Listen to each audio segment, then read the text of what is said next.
పెద్దపల్లి జిల్లా సుల్తానాబాద్ 7వ వార్డులో కాంగ్రెస్ పార్టీ అభ్యర్థి ఉట్ల వరప్రసాద్ విజయం దిశగా దూసుకుపోతున్నారు.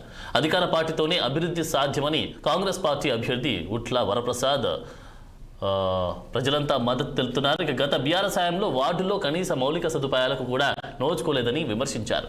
కాంగ్రెస్ అధికారంలోకి వచ్చిన తర్వాత ఎమ్మెల్యే విజయ రమణారావు వార్డుల్లో కోట్ల రూపాయలతో పనులు చేశారన్నారు. 7వ వార్డుల్లో కాంగ్రెస్ విజయం ఖాయమని ధీమా వ్యక్తం చేశారు కాంగ్రెస్ శ్రేణులు. నేను యాదవ్ నగర్లో 7వ వార్డులో ప్రచార కార్యక్రమంలో భాగంగా తిరుగుతున్నప్పుడు నిజంగా గత పాలకులు 10 సంవత్సరాల నుంచి కూడా ఏనాడు కూడా ఎక్కడ వేసిన గొంగలి అక్కడనే ఉంది.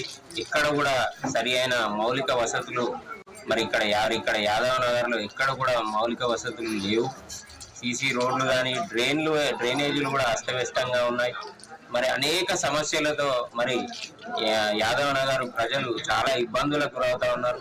అంటే దీన్ని బట్టి చూస్తే గత పాలకులు కేవలం ఓట్లు వేయించుకున్నారు తప్ప వారు చేసినటువంటి అభివృద్ధి ఏమి కూడా లేదు. కాబట్టి నాకు అవకాశం ఇస్తే మేము కాంగ్రెస్ పార్టీ ఈరోజు రేవంత్ రెడ్డి గారి ఆధ్వర్యంలో అధికారంలో ఉంది. అలాగే మా విజయన్న కూడా ఎమ్మెల్యేగా ఉన్నారు. అనేక నిధులు ఇప్పటికే దాదాపుగా కోటి చిల్లర యాదవ్ నగర్కు కేటాయించడం జరిగింది.